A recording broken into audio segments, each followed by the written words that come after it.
Hey guys, it's COREROSS, and today we're talking about the removal of the ACOG from Defender's fully automatic weapons. So of course, this is a huge change. It really splits the player base right down the middle. I think either you hate it or you love it. There doesn't seem to be as many people in the mid ground on this, and it's really interesting to watch people's reactions. I've also had the ability to watch a couple of content creators' reactions. A couple of months ago, I was with a few, and we were talking about this very thing coming up because they had teased it at the year 10 roadmap reveal, and we were talking it over, and one of them hated it, one of them loved it, and it was very interesting to watch it. And then when we got our early access for this season, they usually give us a little presentation on an audio call first, and it was interesting to hear everybody react to the announcement because it was very clear that it was totally 50-50, and people were hating it and people were loving it. So it was just fascinating. And of course, with the audience, I've seen the comment section that has been pretty similar. And then for me, I've always had this idea that the attackers are range. So I always have an ACOG on every single attacker. I don't have any close range sights on any of them.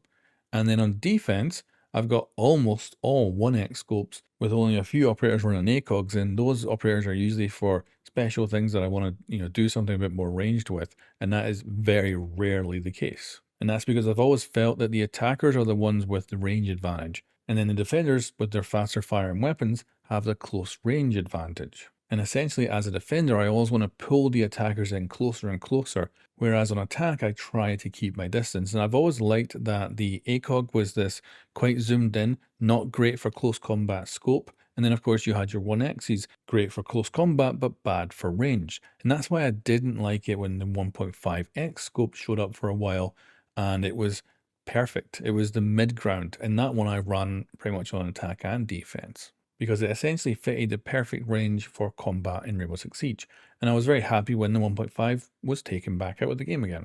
And overall, I think I'm actually very happy that the ACOG is being removed from Defender's fully automatic weapons. Now, there's a bunch of reasons for that. First, I like it when the defenders are a bit more forced to go short range. I like it when they have to kind of think about bringing the attackers in closer, but also I prefer it if you're not picking an operator for their scope. And I've already seen some people on like Reddit and stuff theorize that the DMR operators with the scopes are just going to shoot up, or the slug shotgun operators are going to shoot up in pick rate. I don't think that's the case, because it's the combo of the nice weapon, fast firing, with an ACOG that makes the difference. And I think without that, it's not going to be so clean cut. But saying that, I'm very curious to see what the mid-season balance and graphs will show for this season with this ACOG change, because it could be much different from expected. And it may well be that those slug firing shotguns and DMRs do become the new meta thing on defense, just of course because of the ACOG on them. But another thing is, I just like it when they change stuff. I like it when they mess around with things, and I always think that basically you can revert it. If this ends up being a bad idea, they can always pull it back.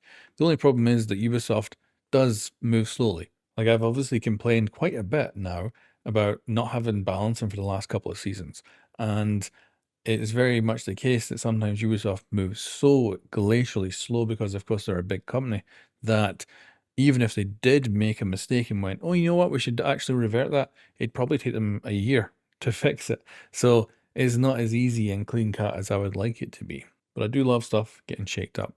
Now, another thing I've heard a lot, and this is quite an interesting one, is people complaining about eyesight when it comes to losing their ACOG. And this actually came from a bunch of different content creators talking about how they use the ACOG because they can see better. And it's quite interesting that that is a factor in this. And of course, with Rainbow Six Siege being a decade old, and with the entire franchise actually being more than 25 years old, there is certainly a segment of this player base that is getting old. And as such, they're actually losing their crisp eyesight that they used to have when maybe they started playing this game. And going to the 1X might just mean that these people can't see nothing. And then myself here, I'm actually the oldest content creator for Siege I've ever met. Now, there might well be older ones out there, I've just never met them so far. Now, thankfully, my vision is still 20/20 for the moment, but as I get older, my parents both have glasses, so it will happen eventually. But for the moment, everything's still nice and sharp. But anyway, with all that jibber jabbing out of the way, I think the conclusion here for me is that I'm going to quite enjoy this change. I think it'll be a good one. Doesn't really impact my defender playstyle, so I'll just continue on as normal. And it'll be interesting to see what I feel as an attacker going up against the defenders, because I do expect an uptick in slug shotguns and DMRs. And certainly those slug shotguns, they hit hard. So I expect to notice dying to them a lot more often. But they're certainly not as easy to control as the MP5 or the ACOG, so I'll be quite interested to see if in general I feel like I'm under less pressure at range. And then certainly with me playing on console, and the two top picks right now on defense is Doc and Goyu, who of course both have their ACOGs, I will be very curious to see where they are with our next balancing graph.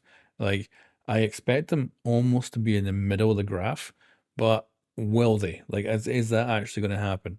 I'm curious to see. But anyway, guys, that's a quick chat about the ACOG being removed from defense with Operation High Stakes. And I would love to know your opinions in the comments below on what you think of this change in general, but also your predictions of what will happen when it comes to the overall playing style of defenders, and if it will impact how attackers play the game as well. Anyway, guys, thanks for watching, and I'll catch you next time.